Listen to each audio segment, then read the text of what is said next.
I'd like to call to order the Rutherford County School System regular board meeting on March 7th, 2024. We're going to have the Pledge of Allegiance. Ms. Darby. Yes, I would like to welcome ambassadors from Thurman Francis Arts Academy, Harvey Parker and Charlie Frank.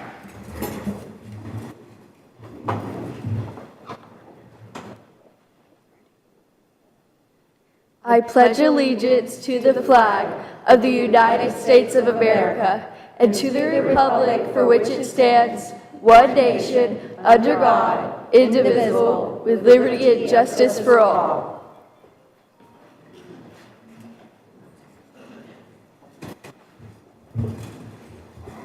Thank you so much. We appreciate you taking your time to come and lead the pledge tonight.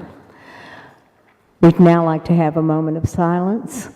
I'd like for everyone to remember those who are hurting right now.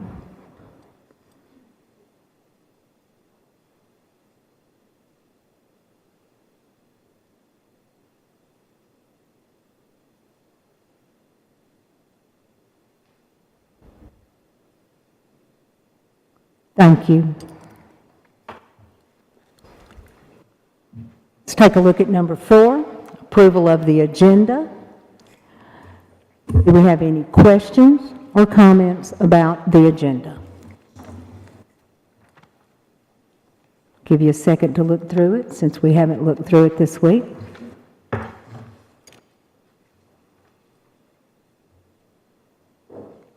Ready to entertain a motion to approve? Move to. Second.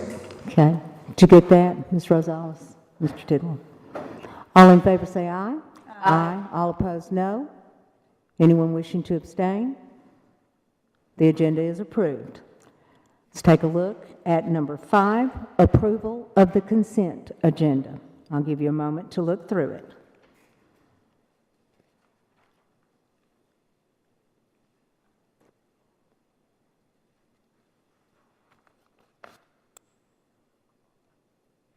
Have any questions or comments?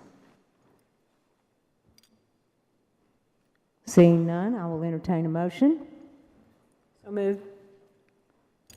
Was that Ms. Sharp? Okay, and Ms. Darby, thank you. All in favor say aye. Aye. All opposed, no. Anyone wishing to abstain?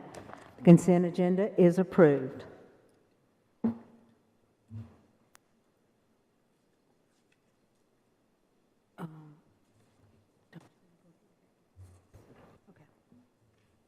Sorry. All right, next we have our guest speakers for tonight, and so this is not public comment. This is our guest speakers. Public comment will be in a second. First, we have Stewart's Creek High School's the Apollo Contra Ensemble here to perform a few songs, and I will turn it over to you guys. Thank you guys for being here. I think Ms. Darby, did you want to say something, Ms. Darby? Okay, they know what to do. Okay. Go ahead then. You mean you're not going to lead them? They got this covered, Ms. They got this Patton. part covered. Okay, good.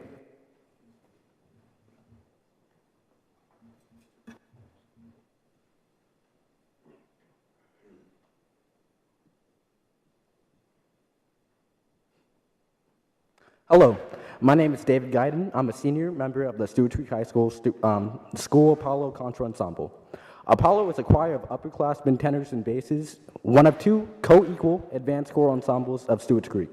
Tonight, we'll sing for you 2 of the pieces that we performed last week at the Regional Choral Performance Assessment, or CPA.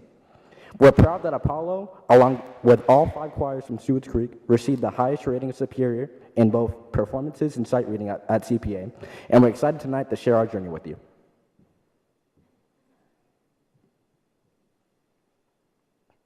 Good evening. My name is Jude Williams, a senior, and I'm so glad I attend Stewart's Creek. One of the many strengths of our school is the community that is built around the arts. Twice monthly, students perform solos, monologues, and small ensemble pieces at our in-school Live Live seminars, and we really feel the support from students in all areas of the arts. We produce 2 musicals per year, one of which is our feeder-wide musical that we open to students in grades 2nd through 12th from 7 different schools that feed into Stewart's Creek. This past fall, we had 264 cast members in our performance of Frozen Jr. And the community continues beyond high school. For example, when we return to school tonight, we'll have the first rehearsal of the Stewart's Creek Choral Union, a choir of adults from the community who will perform the Mozart Requiem alongside us this spring. with student soloists and professional orchestra. I'm especially excited because my mother and father, along with 55 other alumni and adults, will join me, my twin sister, and 156 other high schoolers to perform this monumental work in April. This community support is not only unique and rare, but inspiring, as we get to see firsthand the effects music has on all of us. And now, on to the music. Apollo's first piece is Ave Maris Stella, an unaccompanied piece sung in Latin on a Marian text that features senior Darren Nicholson as soloist.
Hello, my name is Jordan Chambers, and I'm a senior. Before we sing our final piece, we'd like to extend our gratitude to Board Member Katie Darby for the invitation to perform, Board Chair Sheila Bratton, and Director of Schools Dr. Sullivan for welcoming us here, and to the entire school board for your leadership. Our collaborative pianist, Mrs. Mary Brashler, our directors, Dr. Kelly and Dr. Russell, my apologies, and our principal, Dr. Clark Harrell, for setting a vision where all students are not only allowed but expected to succeed. We'd also like to invite everyone to future Stewart's Creek choir performances, one on Saturday, April 6th at the National Museum of African American Music in Nashville, where we will perform at the Harry T. Burley Festival, and another on Sunday afternoon, April 21st, at Stewart's Creek, where you will not only hear the Mozart Requiem, but also the resurrection of Voices of the Light, a piece for treble choir, string quartet, and oboe that has been overlooked since it was first written in 1977 by Dorothy Rudd Moore, a prominent African-American composer who passed away in March of 2022. Good evening. My name is Jacob Jackson, and I'm in the 11th grade. Our final piece is United in Purpose, a contemporary gospel-style anthem by Rollo Dilworth. Featuring the words of Maya Angelou, the text charges all of us to take responsibility for making our community safe, supportive, and just. Some of the words of the poems are as follows. The onus is upon us all to work to improve the human condition. Perform good deeds, for that is truly the way to battle the forces of entropy that are at work in our world. The composite of all of our efforts can have an effect, and good done anywhere is good done everywhere. On behalf of the Apollo Contra Ensemble and Stewart's Creek High School, thank you again for the opportunity to perform here tonight, and thank you for your leadership in our school district.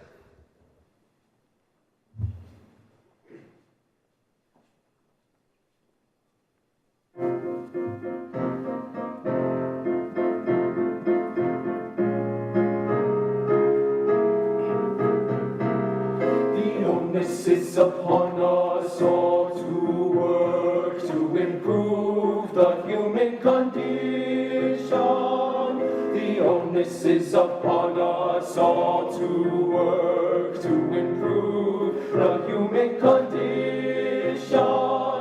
The onus is upon us all to work to improve the human condition. Perform good deeds, for that is truly the way to battle the forces of entropy that are at work in this world. The onus is upon us all to work to improve the human condition. The onus is upon us all to work to improve the human condition. The onus is upon us all to work to improve the human condition. The composite of all our efforts, the composite of all our efforts can have an effect. Good on anywhere, good on anywhere, good on anywhere, it's good on everywhere.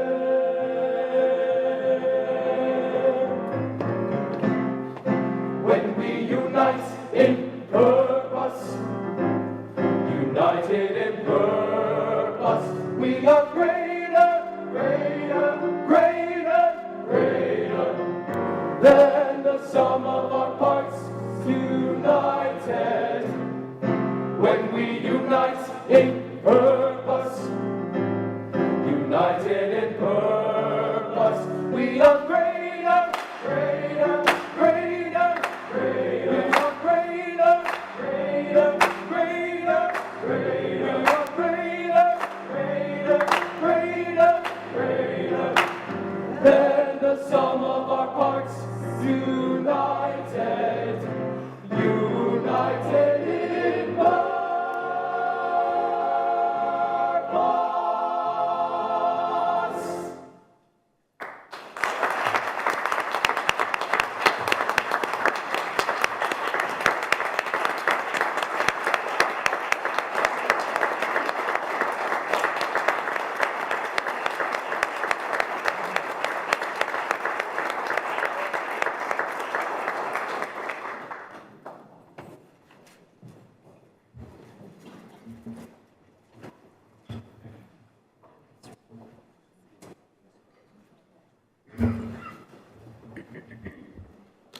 We'll let the wonderful young men leave, and then we'll continue our meeting.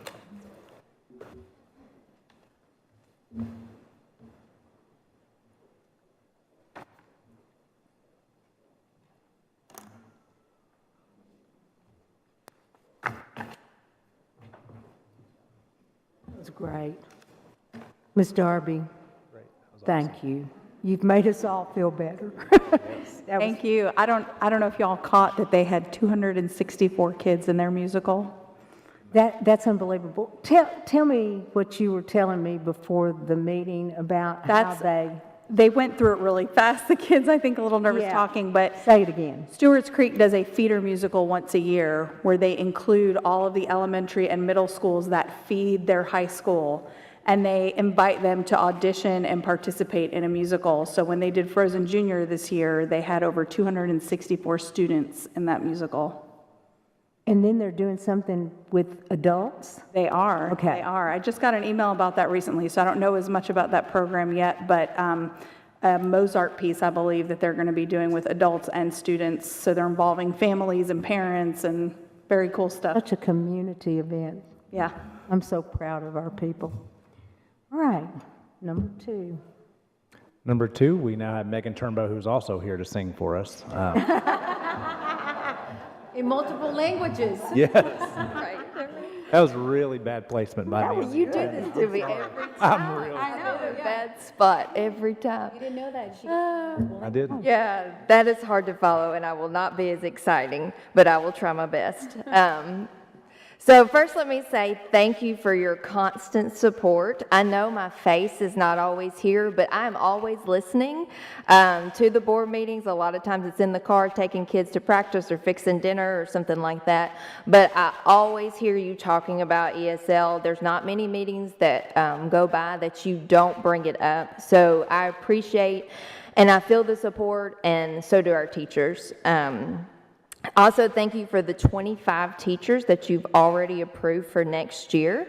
I was very encouraged at the job fair for how many people got in my line to talk about ESL. For the 2 hours I was there, I never sat down, and I constantly had somebody waiting on me. And I've seen in the last 2 weeks approvals of principals already hiring for those 25 positions.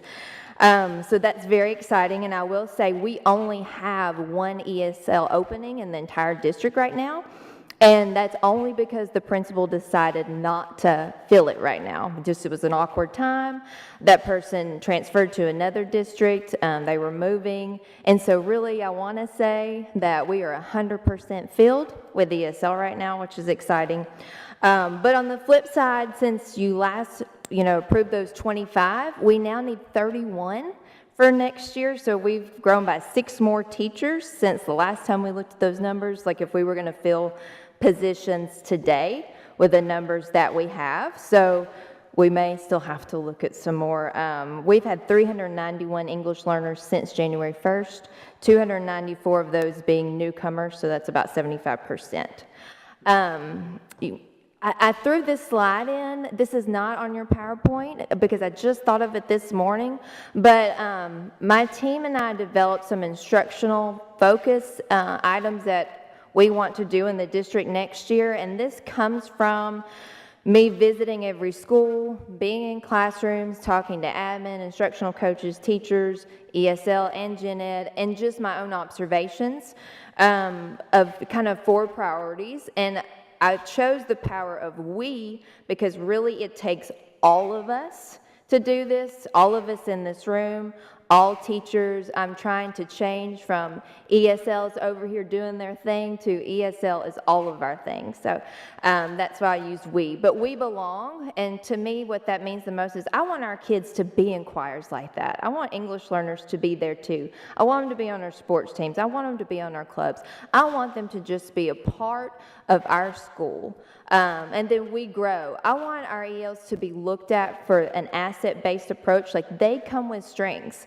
Only 10% of them actually are students with a disability. So 90% of our English learners do not have a disability, can do all the things that kids can. So looking at their strengths and what they come with. They're going to be bilingual adults one day, which is something I would love to be. And then we speak. If I could pick just one, is ways to get in the classroom more opportunities for our English learners to practice. And I'll tell you, even in our ESL classrooms, I've seen a lot of teachers talking. And so we've been working already of like, how are ways we can get our English learners practicing more, talking more, and letting teachers know about the supports they could use to make that easier for our kids. And then we learn. The biggest shout and need has been from our grade level teachers. Our ESL teachers, they're good. They're trained for this. But our grade level teachers, this has been overwhelming for them this year. I think that we have supported them well, but we need to do more for our grade level teachers to understand English learner strategies. So I just threw that in there as like, that's what I'm working toward, really now. But I'm going to throw it out there a lot next year. And now that I'm sitting here saying all of this in front of you, this may be like my next 3 years. Okay, next slide. So these were the discussion points I chose, but we can talk about anything. I just picked these because this is what I usually get the most questions about. And then if there's something you think about later, you can always email me, meet with me, email Dr. Sullivan, and he can ask me if he doesn't know. He stays up to date about what's going on, so he could probably answer most of the questions. Newcomers. So a goal of mine is to increase the high quality materials that are options for our teachers. So this year was the very first year we actually had newcomer specific curriculum. Before it was like a 9-week kit, but this was year long. Also for all of 6 through 12, they had newcomer classes with a year-long newcomer curriculum, and then we piloted at 4 elementary schools you can see listed there, but I will say for next year, all schools, all grades will have a newcomer curriculum.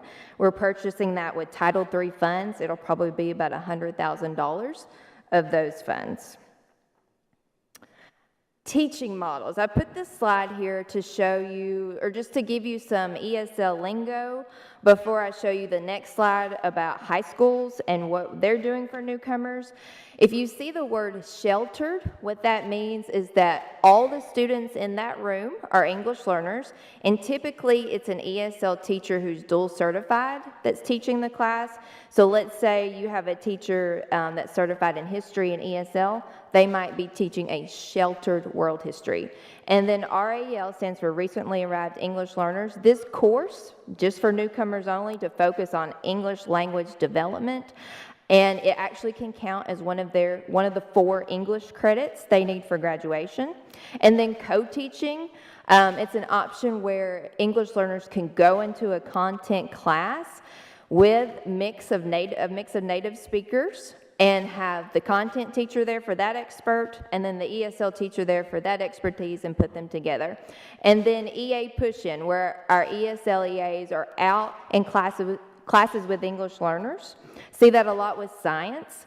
The only negative is it can't be counted toward their service minutes because it's not a certified teacher. So here are just some snapshots of our high schools and what they offer for newcomers. This is not everybody, but I just tried to pick 4 that were from different parts of the county so you can see what's going on there. And the classes that they have dedicated to newcomers within our high schools. And then outside of these, they will also do PE, usually art, and then another elective. So this would be like the first year for their newcomers. So it is very sheltered, and with their ESL teachers a lot, getting a good foundation for English, but also earning credits at the same time. And you'll see, even though Smyrna High has the most newcomers, Riverdale has the highest percentage amount. They have 28% of their English learners as newcomers. And I will say, I know what you hear about the most are those newcomers that come with no credits, 16 years old, high school, got to finish. So we have around 50 of those in all of our high schools. But I will say on the flip side, as of today, I've done 235 transcripts for newcomers that came with credits. So they're in 11th grade in their home country. They come here. We're able to take their credits, and then they're in 11th grade here. So that's great.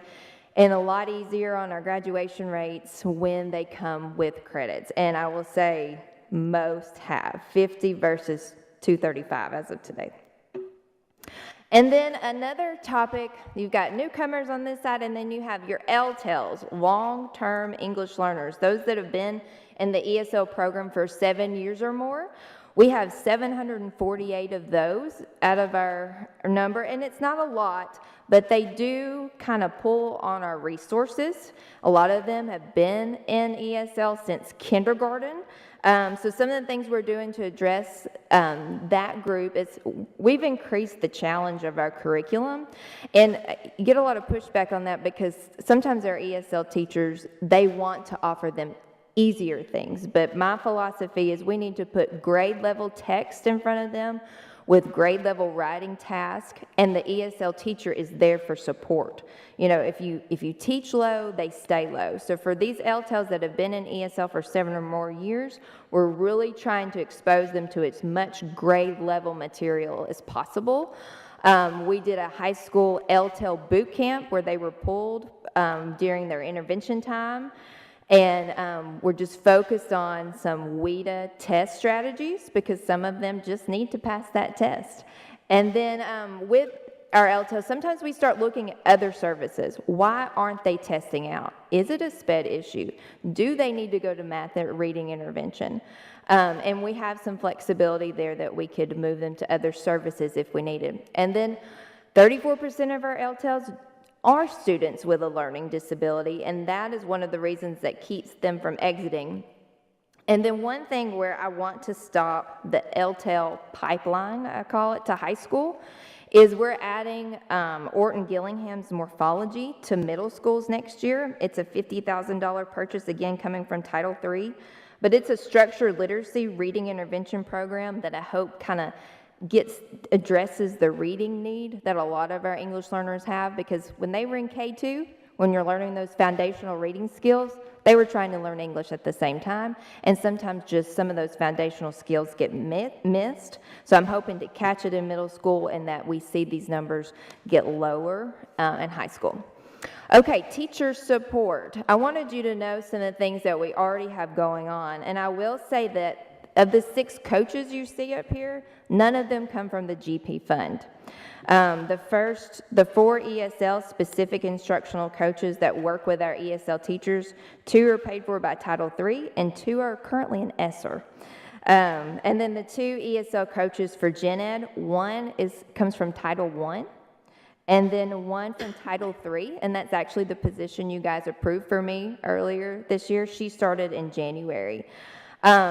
I hope, what I'm asking for is that the 2 in ESSER and the 2 for Gen Ed can roll over to the GP, and that I will continue to pay for 2 of the coaches in Title III.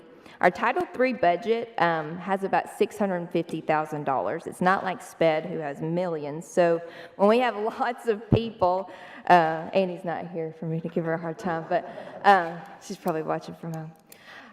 Hello. But so when I have lots of positions in there and their benefits, it really eats up the Title III budget, which we pay for all the curriculum. And some of the other great things that we're doing a little bit of with my Title III money that I want to do more of is night school. Right now we have night school at Smyrna High. I'd love to offer it for all high schools.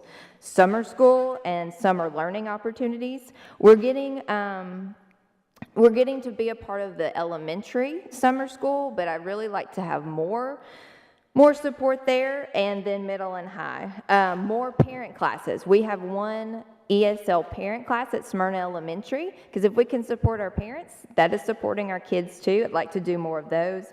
I'd like to do more opportunities for PD for our whole district about ESL, and I'd like to provide more high quality material options for our ESL teachers. And when they're dealing with almost 8,000 students, like buying curriculum for them that's good costs lots of money.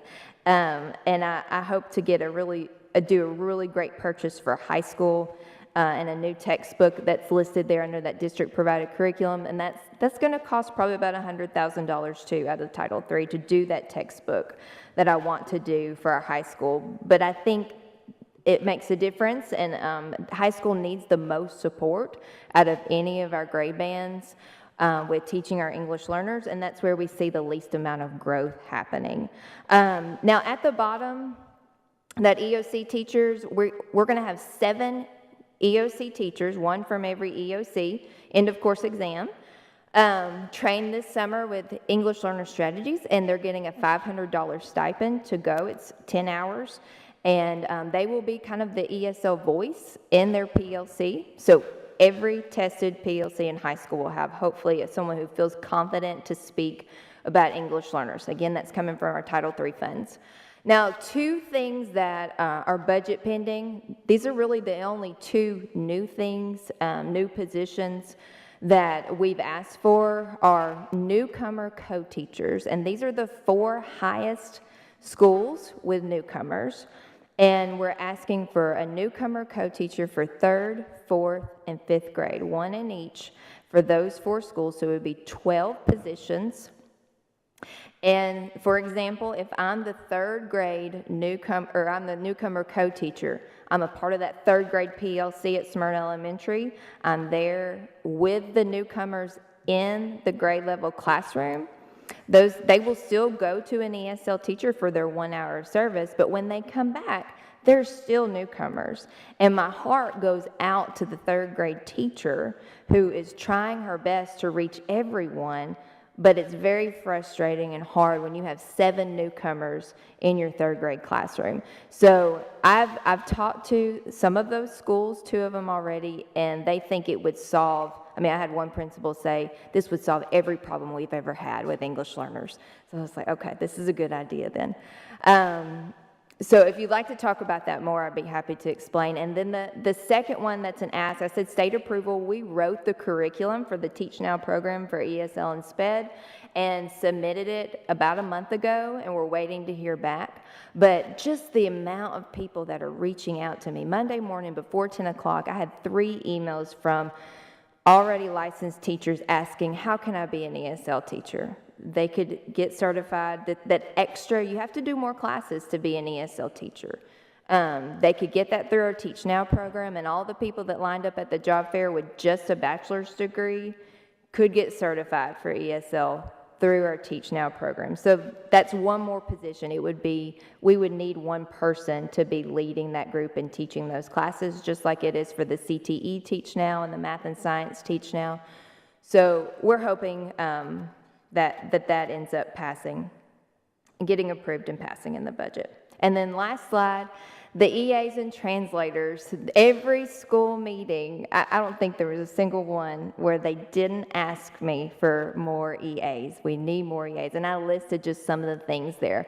It's tough because I highlighted there what came out of our ESL manual. This is like the only thing that even gets close to mentioning that we are supposed to provide ESL EAs. It just says that you must staff your ESL programs to having sufficient staff to ensure meaningful communication to guardians of EL students, which we need translators for. So, if TISA funds were to increase and be able to have more of this, I think that would be a good ask to the state.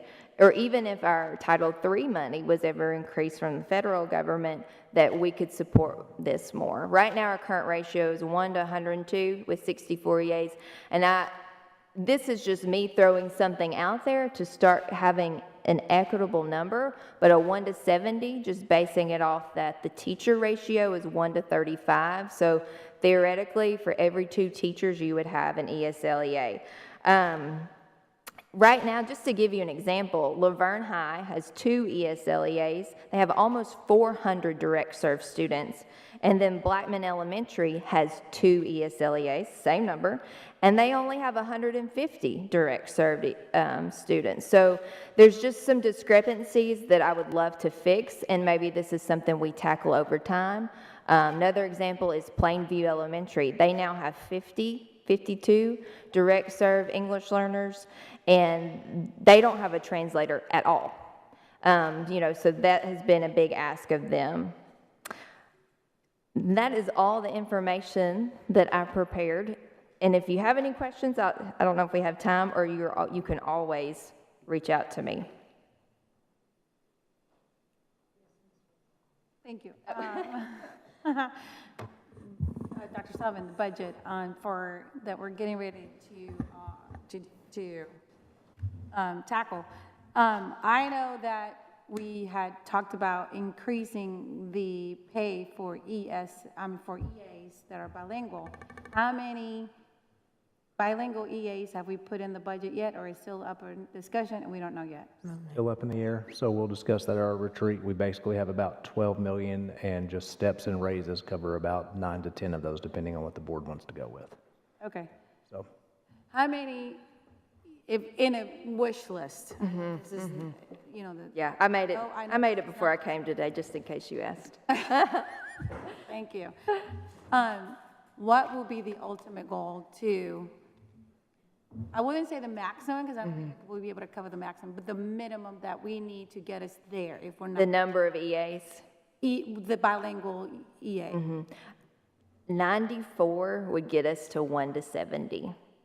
We currently have 64, so 30 more. And that's probably a huge thought you amount. meant 94 more. I was like, we No, should no, have no, talked before you said that. Not happy. We have 64 ESL EAs currently. Most of them are bilingual. And I've mapped it out for each school, trying to get that 1 to 70. And that I'm not putting in T1s and T2s or WAVE students. It's just direct served English learners. It would be 30 more. 30 more. So 30 more bilingual EA will get us to the minimum 1 to 7. of 1 to 70. And that's a me number. That's not a state ratio. That's just me looking at what I think would fill the need. Right, yeah, because if we're gonna, the state is 1 to 35, so we'll. For teachers, yeah. The state doesn't have any EA ratio. They don't recognize it. I'm sorry? The state does not recognize EAs on teachers. Right, I understand. Yeah, okay, so that's something to really think about and look into it. I don't want to open a can of worms, but I know that there was a discussion about a welcoming center on making changes. Is that something that we were still looking at or not looking at, or what's up with that? What's updated with that? It is part of it. Do you want to go ahead and explain kind of where we are? We're also looking at the naming of what we would want to call that portion. So we have a current ESL enrollment center. We cannot enroll every single English learner because it's too many. We really try to do high school. And then anybody else that shows up, though, we help, and it's really overwhelming. But the district has been looking at enrollment centers for all, and that would include English learners, and it would include like support there, like there would be translators on site at those enrollment centers. We've talked about 3 locations, but 2 of those 3 locations are under renovation right now. So it won't happen in August. But what I want to do, if there are not Rutherford County enrollment centers by August, then I'm just going to ask for more help at our ESL enrollment center, which is right behind Smyrna Middle. It's in the Smyrna PD Center. But it's been an overwhelming task to enroll our families with what we have. Yeah, so not for 2024, 2025, but maybe possibly 2025, 2026, to expand the welcome centers to 3 different locations, and 2 of those locations may be the Smyrna and Riverdale.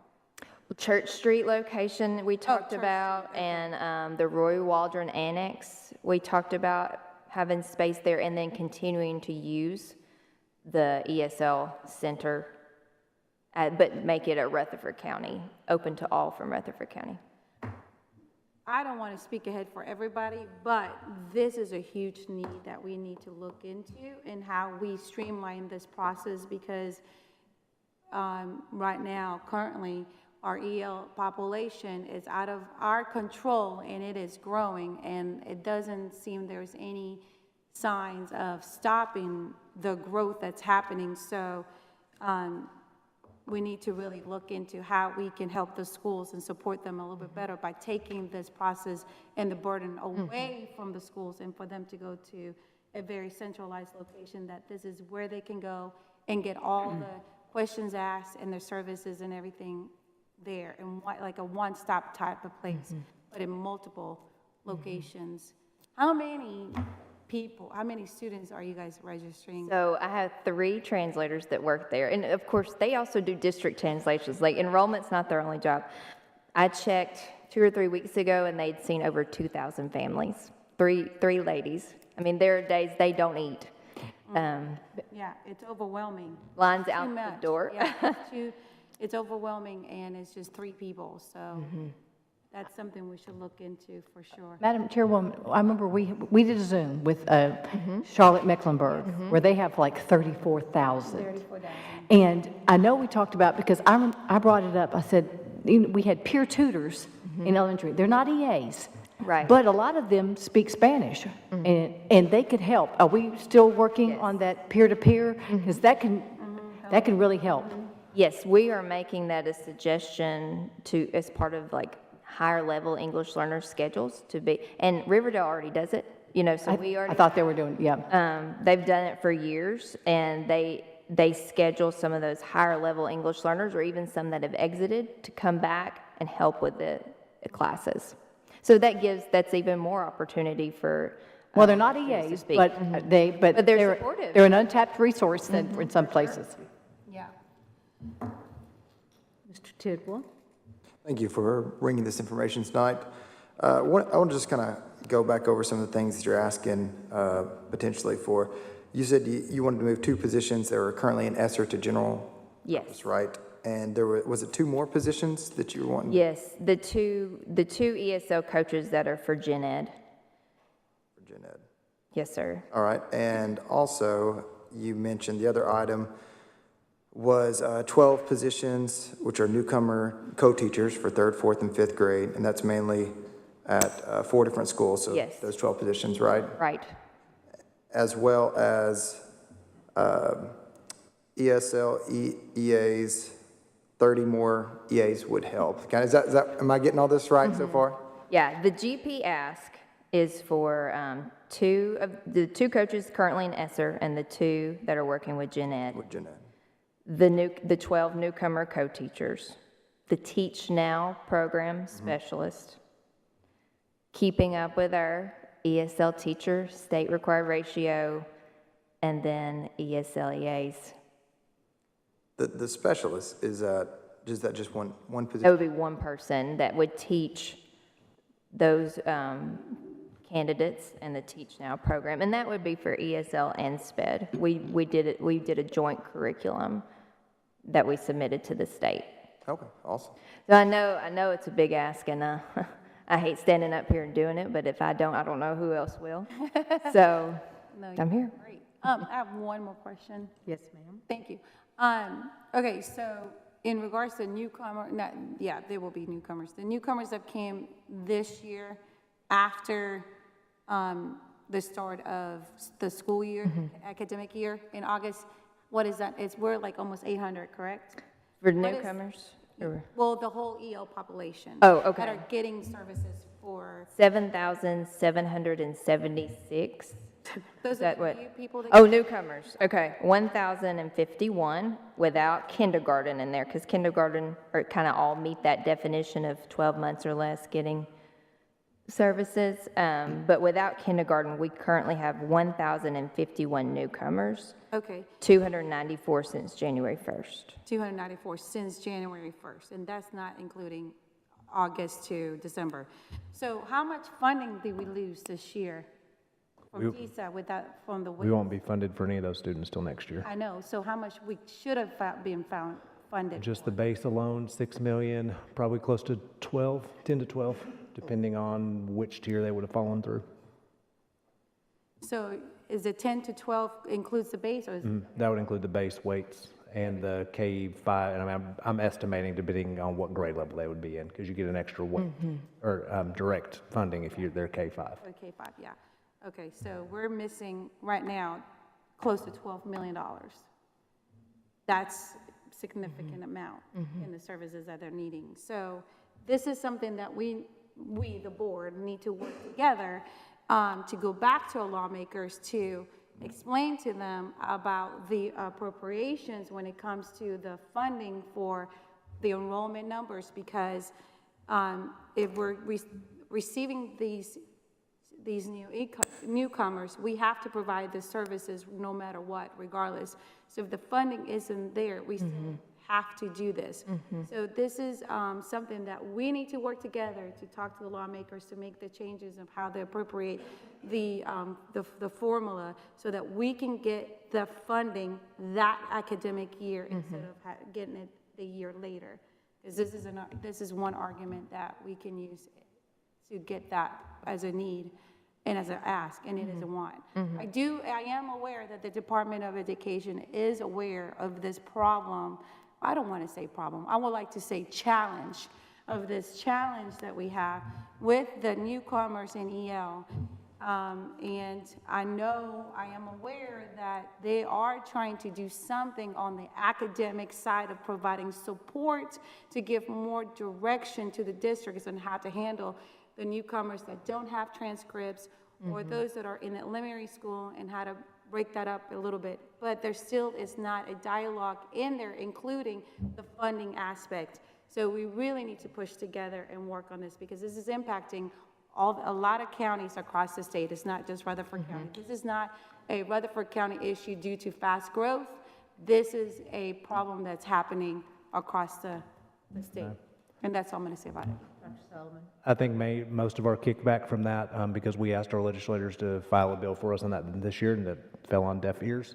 The pushback you get is for rural districts are losing students, and there's more rural districts than there are us. And so that's the way BEP was set, it's the way TISA was set. I don't anticipate any movement. Yes, but I will challenge them.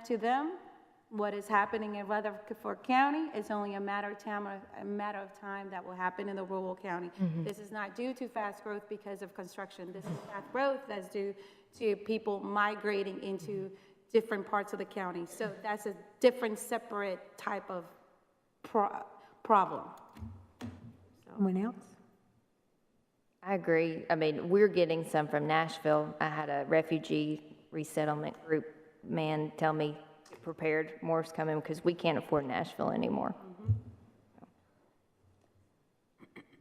Thank you so Thank much. you. Ms. Thank you Turnbow. We appreciate that.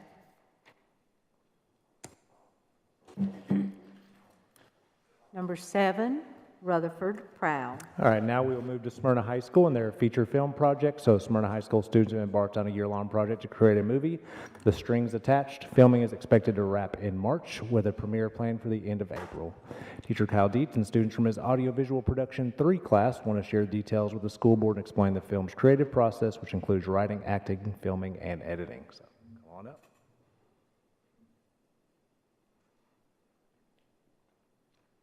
Thank you for having me. My name is Kyle Dietz. I teach audiovisual production at Smyrna High School. And yes, we have embarked on a year-long project to produce a feature film. This is my 4th year teaching, 3rd year with AV production. And kind of came up with the idea to do a project like this last year. With my AV2 class, they had an assignment to recreate a scene from a famous film. They came into class with no pre-notice of what they were going to be doing, and they were handed a script. And we looked at the scene from a film, and they had the class period to recreate that scene. They had to come up with their actors from class. They had to prepare the set, set up all their camera angles, lighting, everything that would be needed to recreate that scene. And that's kind of what sparked this idea for this project, is I saw the work that they did with that single assignment, and just amazed at the work that they could do in recreating these film scenes. So it gave me the idea, if they can do this in one scene, recreate it. Why can't they produce their own feature film?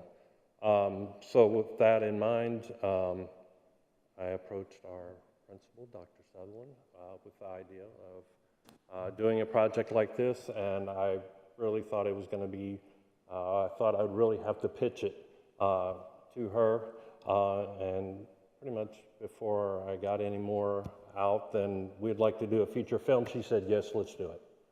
So I spent the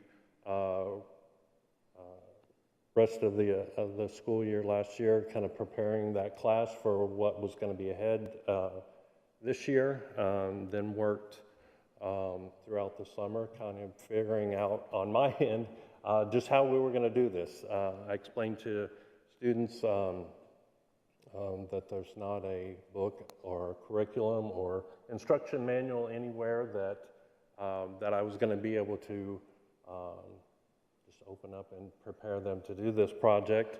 So I explained, you know, this is going to be a learning process, not only for you, but for myself as well. So when they came into class in August, they had been kind of prepped over the summer to think about ideas for a film, a story,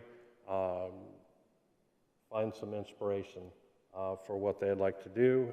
They came into class, and I broke them into several groups and instructed them to pitch their ideas to each other that they had come up with, talk about those ideas, and then each group would decide what the strongest concept, strongest idea that they had, and then each group pitched their idea to the class, and we voted and determined what was the best concept, best idea, and that's what we went with. So from there, we moved into concept development. The students started developing the story, creating a story outline, then working on actually writing scenes to support that story outline, and then moving into actually writing the script. And this is all students that have done this. I explained to them, I'm just going to be the facilitator in this. This is your project. You're going to, again, come up with the concept, develop the story, write the script, and that's what they've done. From that point, we had a script, and we needed to cast some actors. So we reached out to the drama department and set up auditions. And my class, my students, I think this is the part they were most excited about, is having actors come in and audition for these characters that they had created. We cast, the main cast is nine actors, and then we open it up from there for background and extras to the whole student body. We've got about 30 extras that are working on the project. Students came up with wardrobe, set design, every aspect of that, and then we moved in. Obviously, at this point, we've got a cast, we've got a script, and ready to move into production, but we needed a crew. So students had to apply for those positions, and I had them fill out a job application for the position on the crew that they wanted, and conducted interviews for those positions, and some of the positions filled. I was surprised by the students that they wanted to be the director or whatever that position might be. Specifically, our director, Alan Mata, I was so impressed with his interview that he got the role of director for the film. Just from that interview, I was really surprised that he would want that role. But so we have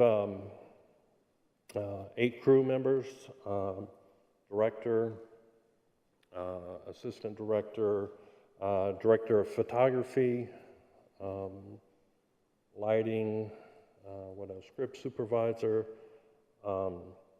and we had our crew all ready. So we went into production in October. Been shooting 2 to 3 times a week, every week since October. So, a lot of Saturdays in there. A lot of hours that these students have been working. And we hope to complete production here in the next few weeks because we have a red carpet premiere for the film on April 25th at the Smyrna Malco Cinema. We'll have a couple of other additional screenings at Smyrna Malco in the weeks that follow. We're doing some in-school screenings as well. We've also partnered with MTSU for the film to make its television broadcast premiere on their True Blue channel through MTSU in May.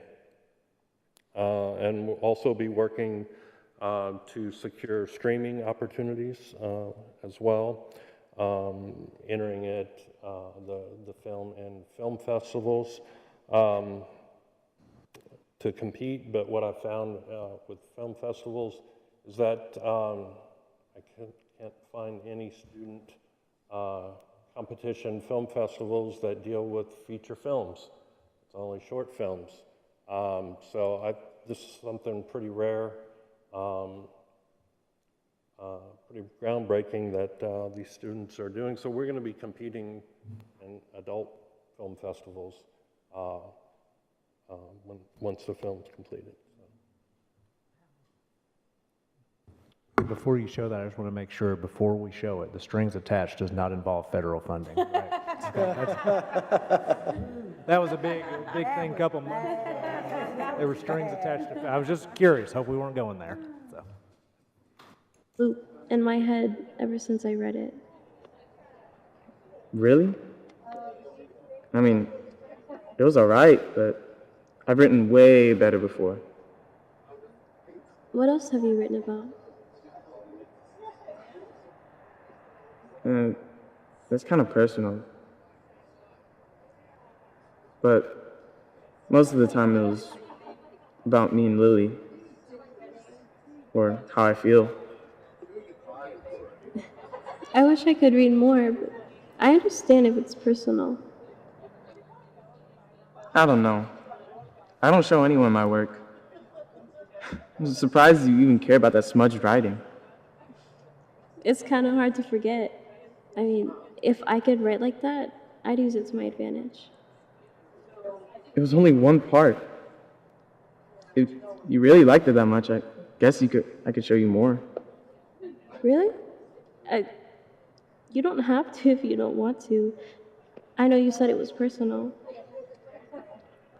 I'd rather you see some of my better work anyways, instead of what I wrote on that desk.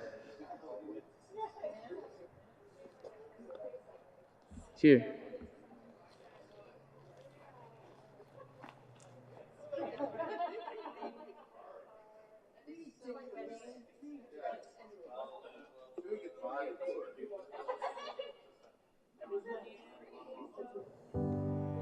Brian, these are amazing. I think you genuinely have a talent. You think so? Yes. I wish I could write like this with my songs.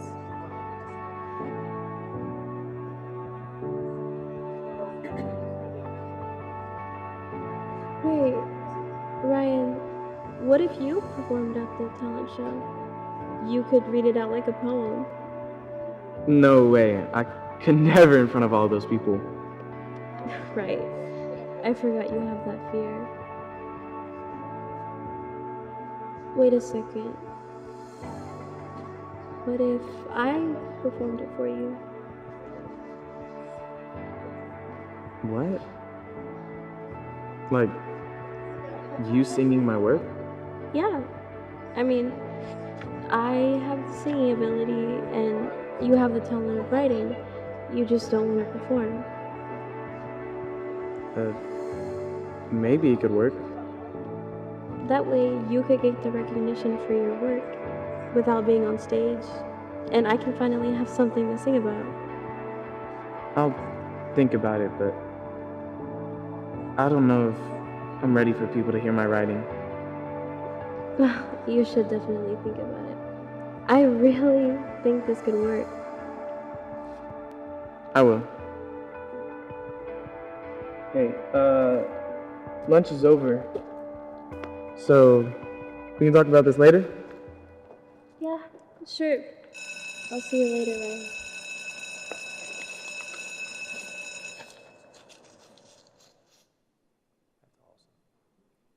Awesome.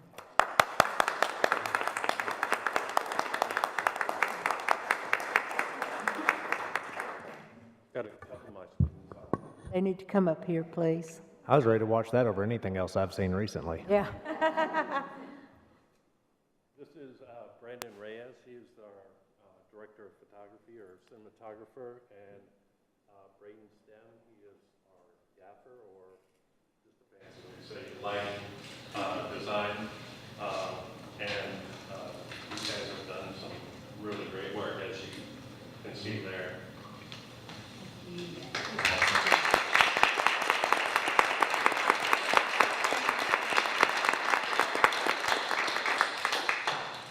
We appreciate you coming so much. That was excellent. Thank you. Madam Chair, Yes, if ma'am. I may ask them to send us when they're going to have, if they'll send us all the information, Yeah. so we can, if we can make, whatever we can make it to, we'll make it to. And I wrote down that, Received some very special VIP oh, invitations to the red carpet. do we have to wear a formal or anything? Because I don't know if I have any left. Oh, nice. Thank you. Thank you. Thank you.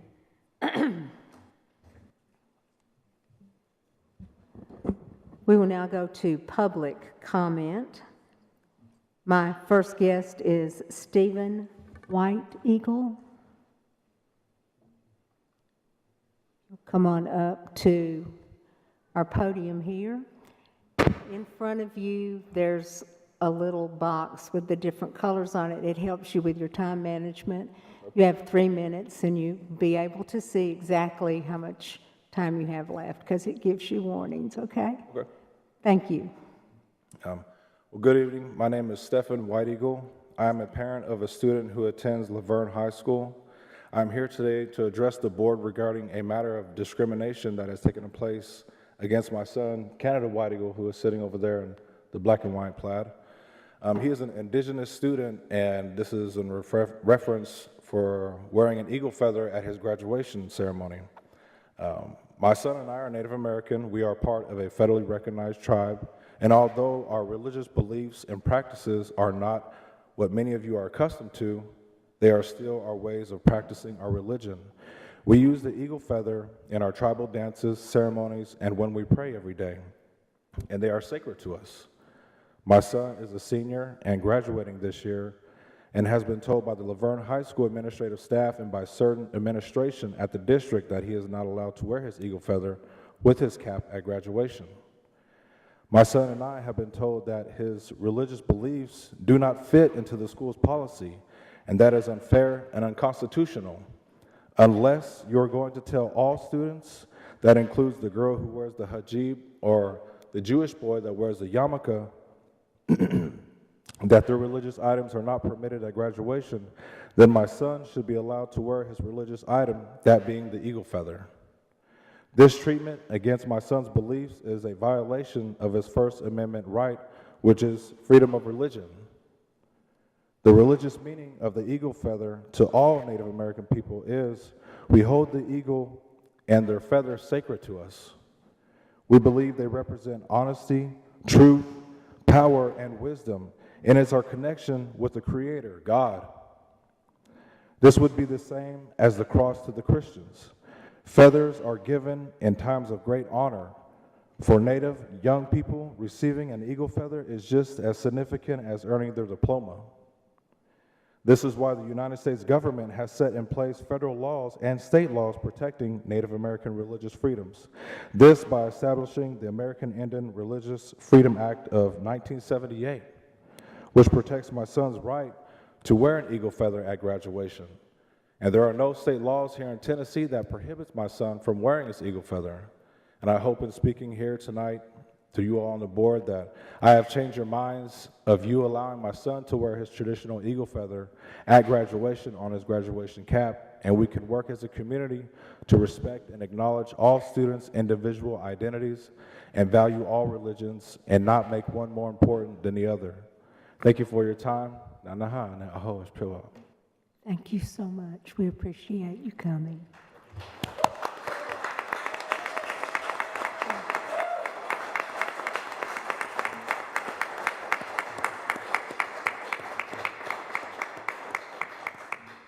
Matt Fee.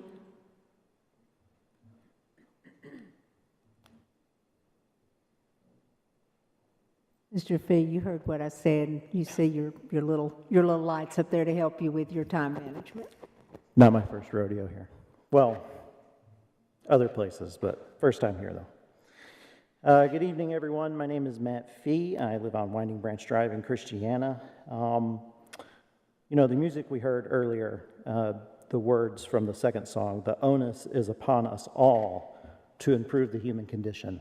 That's very true. One other thing before I really get into the meat here, I just want to give a cheap plug here. My wife Tiffany and I, after we're done here, are going to Riverdale for the opening night of their spring musical, The Little Mermaid. Our son will be in the show. I hope everyone can get a chance to come out. Should be a great show. This past summer, I watched in curiosity as this board modified policy 4.403 and set up a library material review board and created a process where different stakeholders in the schools would have a say over a challenged library material and then allow for an appeal process. I was curious how this would work through the school year, and as far as I have seen, there has been no public notice of this appointed board meeting or if any materials have been challenged during the school year. It is only through asking questions to the right people that we know 2 books have been reviewed and both approved to stay in the schools. I would like to remind this board that they are subject to Tennessee Code Title 8, Chapter 44, Part 1, Rules on Public Meetings, and would hope that this is addressed. Regretfully, this is not the most alarming measure to discuss today. First, we have an email dated February 21st sent to Rutherford County School libraries telling them to remove 10 books from all libraries.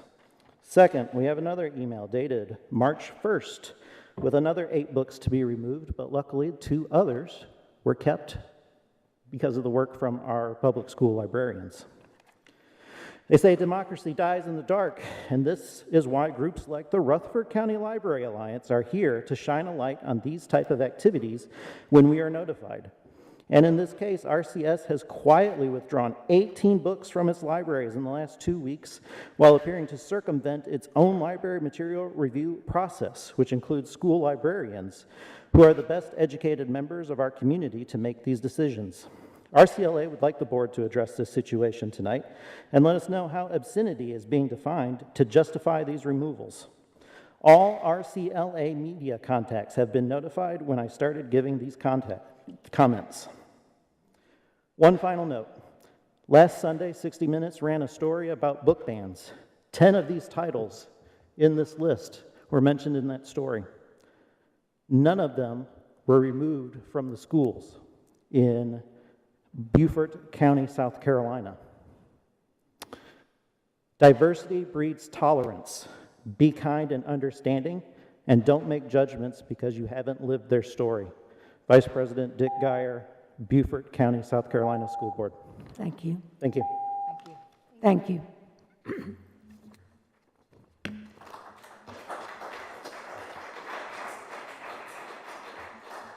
Number 9, legal. All right, number 9, legal. We have out-of-county transfer students, and we just have one tonight. The board's been requested to admit a transfer student from another school system under discipline. This student was expelled for possession of a pellet gun and live ammunition on school property. According to policy 6.318, the board may deny admissions of any student except those in state custody when a student transfers from another school system while under suspension or expulsion. Director of Schools' recommendation is to deny admission.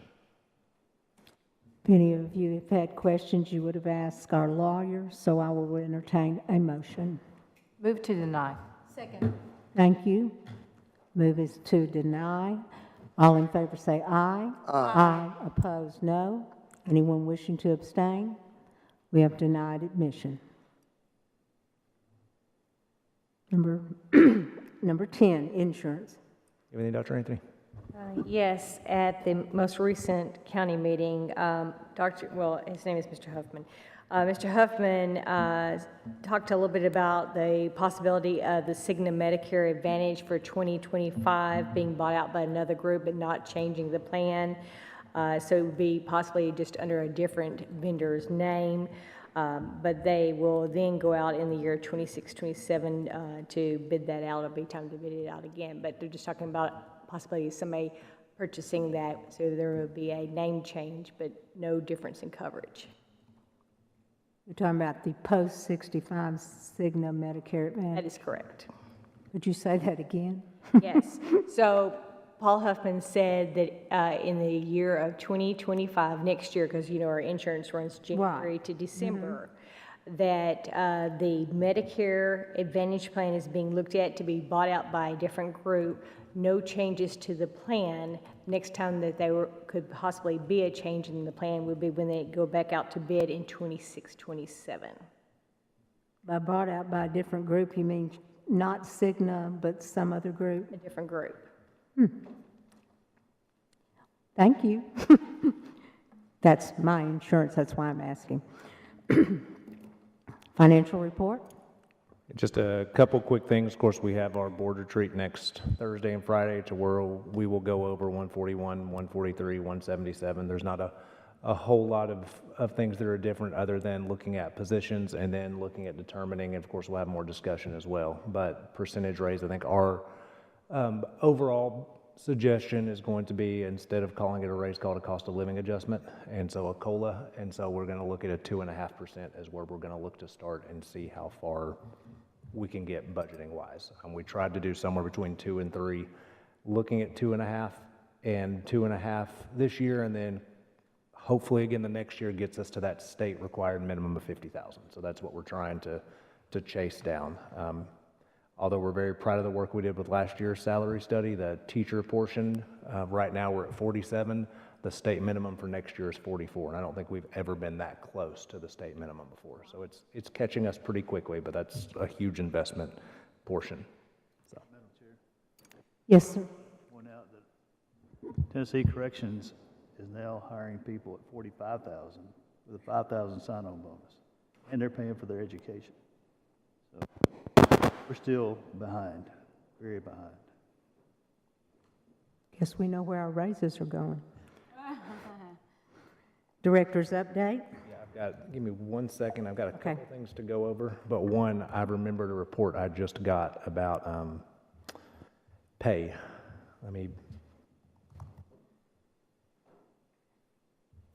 So in looking at rankings, and I don't know if this is this year's rankings or it includes last year's rankings, but it is Tennessee school districts, the average teacher salary, and so I think this goes in to tell you how much our salary schedule did last year. We were the 8th highest average at $70,121. We are still right behind Murfreesboro City. They're about $140 ahead of us. I think we've been there as long as I ever know, right behind them. We've been 3,000 to 4,000 behind Murfreesboro City at one time, so I am very proud to know that we are that close to Murfreesboro City. So, and again, I don't necessarily know where all their data portion came from, and then it came from a bachelor's degree salary, We were 10th overall. The average bachelor's degree is $60,489. The average, let me get to where this, then they went through everything. The bachelor's plus 10 puts us at $50,051, and those right above us again are Murfreesboro, Maryville, Franklin Special School District, Montgomery County, Sumner. Like, we're right in there with our peers, which is good, because I think we were lagging a little bit. So thank you to the board for addressing those the last couple of years. I think we've done a 4%, 5%, 5% the last 3 years. So huge increases. Couple quick updates. So we had our, and a couple of them may not be quick, so I apologize. Safety training, we had our middle and high school teachers at the safety training would defend on Tuesday, and overall went great again, just like it did last time. So thank them. We are going to be working with our central office, and then Defend texted me yesterday, and I haven't had a chance to call him yet, about a way that hopefully being able to streamline with our subs, because that was not part of their proposal. And so he said he had an idea to get our subs trained on the same thing. So looking forward to having that conversation to see what he says. Probably will hit a little bit of Ms. Rosales on the TLN update. So if we tag team it. I was going to let you do one. Okay, perfect. I thought you would be wanting to do that. Yes, so a couple things. I've been to the Hill twice. I've never been before, and so that's been a unique experience.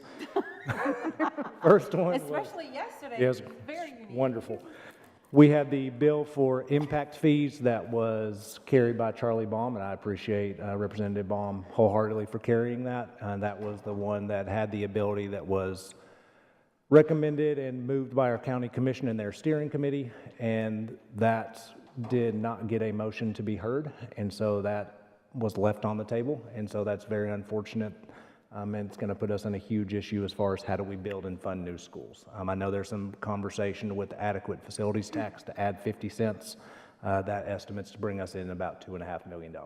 It would take us 10 or 12 years to build a school on that. Dr. Sullivan, I do want to point it to that, yes, it happened, but also it was taken out of notice, out of calendar. So that also means that they can't come back and bring it back on notice and put it on calendar to go back to that same committee, but it'll be refiled as a new bill if they go that route. So it's just a matter of if the representative, the sponsor of the bill, chooses that option. Right. So yes, it did happen. It wasn't pretty, it was kind of ugly, but there is still that option of coming back to the, so I just wanted to add that, sorry. No, you're good. The second portion is the one that's getting a ton of attention, is the Education Freedom Scholarship around vouchers. So as we are probably aware, there are 3 versions. You have a governor's proposal, you have a Senate proposal, you have a House proposal. The House proposal is a 39-page document that pretty much rewrites public education. Over the last 2 days, I've been with the Tennessee Organization of School Superintendents and their legislative conference. So I was asked to sit in the House K-12 hearing yesterday for 4 hours. I think one of the big statements I've said multiple times is that it's not the voucher necessarily, it's the lack of accountability. And so having no accountability, not required to take all students, concern with the fiscal count. It did pass yesterday. Both the Senate version and the House version passed their committees. So both of Rutherford County representatives in the House voted for it. This morning we had our TOSS legislative session, and the commissioner attended, and so we had some remarks there. One of the big things that came out was about the report card. So the report card was usually released in November. It was supposed to be released in December. Then it was supposed to be released in January. It is now going to be released in March, right in the middle of legislative session. And so I did ask the question. I felt like that was a little ironic that data was going to come out right in the middle. They have also, despite it not being required in the law, each component is going to have its own score. So it is not just an A through F score. Now achievement, growth, all of your different components are going to have their own score. And so a legislator asked for that, and the department agreed. And so that was a very contentious point with superintendents, as you can only imagine. There's a couple parts of that I did want to hit on. Let's go to the first one I sent you. So I felt like it was important because many of us... So a legislator... That is definitely not it. Whoops. So I wanted to go back... Superintendents, as you can only imagine. That's me. There's a couple parts of that I did want to hit on. Whoops. Me. Still me, right there. I'm surprised we Yeah, didn't get any- multitasking. Yeah. All right, so there's a couple of things I wanted to go back because unless you were in education back in 2004 or 5 through 2010, you wouldn't understand how we kind of got here. So I wanted to take a couple minutes and just go over, we constantly hear your proficiency rates are not where they need to be. You need to have high proficiency rates. We did. And so if you'll scroll on down, this is, and I'll send this to the board. This is, and stop right there. This is looking at Tennessee proficiency rates from 2004 through 2008. You will see that this is proficient or above in reading. We were well into the 90s, some districts getting close to 100, all the way up until 2008. That is the way I started teaching, is that most of your kids were proficient. What is unique about state testing is the state controls testing. We truly get to choose, we call it TCAP, and we choose what our cut scores are, we choose what achievement levels we have, we control it all. If you'll go over to the second one, second document, if you don't mind. Oh, yep, stop right there. Sorry. So you can see even in reading, so we see right now we're in the 40s. We were in 2008 as a state at 92%. Oh, wow. And if you have a kid in this district, or if you have talked to anybody, you will definitely understand the work that kids are doing now is much more rigorous than the work kids were doing during those time periods. And so it's a little bit of a, I don't know the right word, a dishonest approach when you say that our kids are not performing as well as they did at that point. The standards and the accountability changed. So let's get to why it changed. So if you can go to the next one. Scroll keeps those, this is from 2010. This is scores update from 2010, and I'll tell you where to stop. I really nerded out on this. I just felt like it was good to bring up. Keep going down one more. You'll see a chart that drops big time. All right, right there. So this is when, if we remember during President Obama, there was a Race to the Top initiative. And as part of Race to the Top, education in this state was completely changed. We chased $510 million. We received $510 million. We got a new evaluation system on top of a new accountability system. And you will see from 2009 to 2010, our proficiency rates dropped 50%. Our kids did not all of a sudden perform 50% worse. That's when our cut scores changed, and it's when our assessment changed. And so when you hear legislators or the public talk about you have failing schools, our schools are performing, I will agree, they're pretty flat, the performance rate. If you add 50 points to where we were roughly from that drop, we're pretty close to where we were 15 years ago. But to say you dropped 50%, we dropped because the standards changed, the assessment changed, and the cut scores changed. And so I just wanted to kind of call that out when you see what happened. And we have been pretty much flat on this. The one part that I'll call out that happens, it's in cycles. TCAP reading was higher than TCAP math in 2010. We put a ton of focus into math, and we put less focus into reading. Math scores went up, reading scores went down. Now we're on the opposite side of that cycle. And so I just challenge all of us, when you hear people talk about our data truly is just, we chased money, and I somewhat feel like we're chasing money a little bit again at this point. So, any questions? Yeah. I don't want to open another can of worms, but Race to the Top, is that when the C word came? Yes. Yes. Yeah. Yep. Common Core. But it didn't stay. And that's when it changed. Correct. The proficiencies that we saw level in 2010. Correct. That's when Common Core came in. Yep. And the cut scores have stayed, I would like to tell you they've stayed the same. The cut scores have actually increased, so it is harder to be proficient than it was even at that time. So just kind of two quick last statements. One, I want to thank James Evans. He was actually at TOSS as well today, so representing Rutherford County, and so that was a huge thing to be able to ask to do that. The last thing that I kind of wanted to hit on with vouchers is I try very hard, you guys know this, to try to stay out of the political role and just run this district.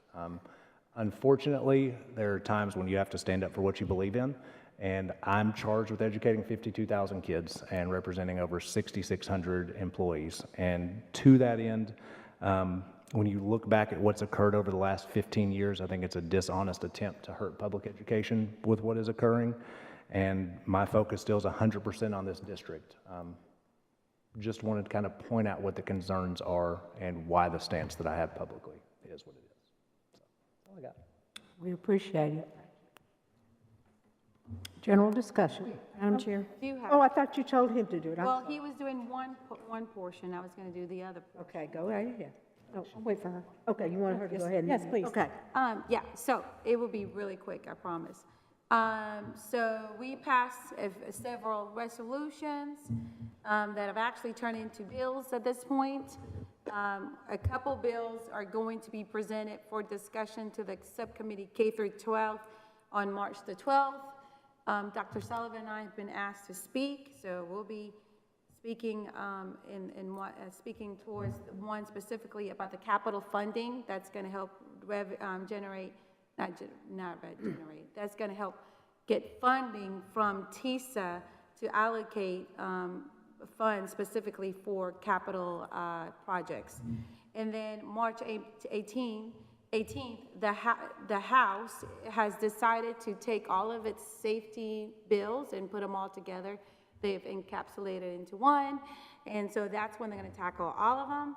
And that will also be the one that they will discuss about the safety training for the substitute teachers, and I will be speaking at that one as well. So that's my little update that I have. Thank you so much. You're welcome. Yes, Ms. Sharp, you asked Thank to you. speak.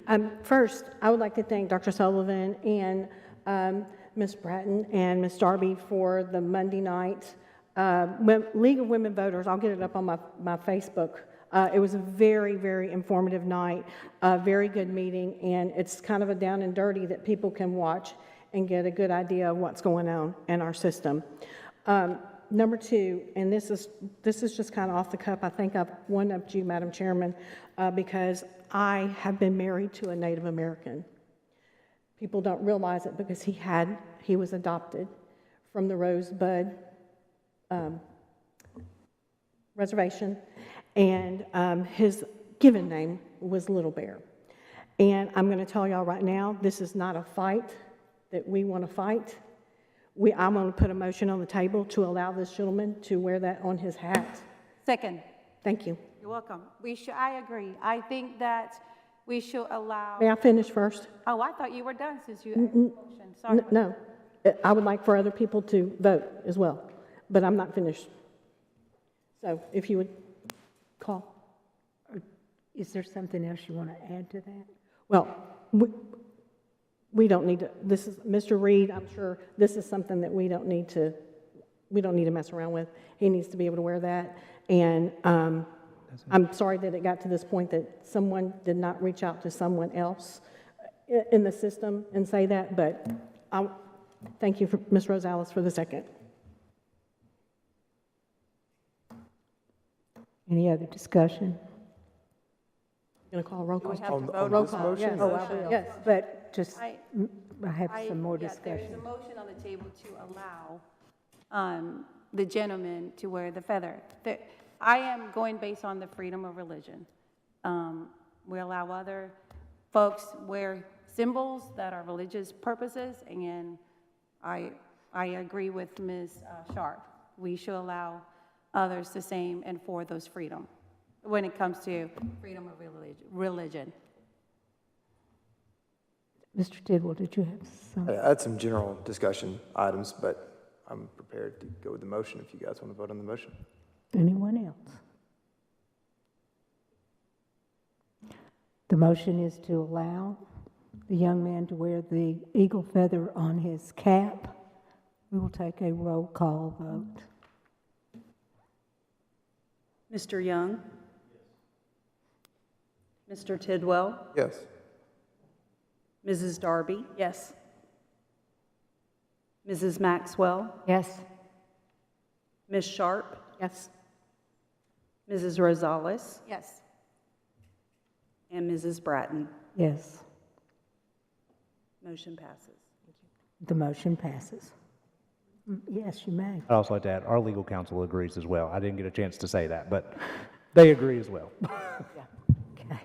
Well, and Dr. Sullivan, if I may, the school has reached out, and the father and I have been talking about this issue. It's just that we have not been able to, Dr. Sullivan and I have not been able to catch each other to discuss this issue more in depth. So they did reach out. We have been discussing it, and you know, that was going to be my recommendation, and I'm sure Dr. Sullivan would have. Thank you. Ms. Darby. It went faster here than it did in in our office, but. Okay. Ms. Darby? Ms. Ridley, can I just ask how long ago they reached out? I believe it was maybe 2 weeks ago that I spoke to the dad, and I told him that we had some time. Obviously, graduation is not until May, and he said that was fine, and he understood that, you know, we had to talk through some things. So, yeah, we've been talking and trying to work through it. And Dr. Sullivan? I'd add, I believe his dad emailed me yesterday, a long transcript of all the times he had tried that it says, sorry, we're unable to deliver your message to the following addresses, and it has our addresses on it. So I don't know if the email address had a spam block on it or not, but I did reply to him yesterday about that. So. Anyone else? Madam Chairwoman, okay. Yes, ma'am. Mr. Fee kind of stole my thunder, but I've got another little take on it. I would invite everyone to come out and see The Little Mermaid. Mr. and Ms. Smith do an awesome job. They're going to have the children's portion, students this weekend, but the adults will be next weekend, and I was in Hairspray in 2016 and had a ball. But it's kind of bittersweet, because as a graduate in 1986, I performed on that stage. I was a Riverdale singer. And many, many good memories on that stage. But out with the old, in with the new. This will be the last performance on that stage because they're getting a very, very much needed 600-seat auditorium where they can really perform and sell massive amounts of tickets and everyone can come and see them. So I just wanted to let you know this is the last, I'm getting a little teary, last time in the stadium, or the stadium auditorium that was built in 1972. Yes, 1972. So it's a long time. Don't knock it. Some of us graduated before then. Mr. Tidwell, are you going to make sure that we know when Oakland has their last performance on I'm their not stage? competing with Claret. Oh, okay. All right.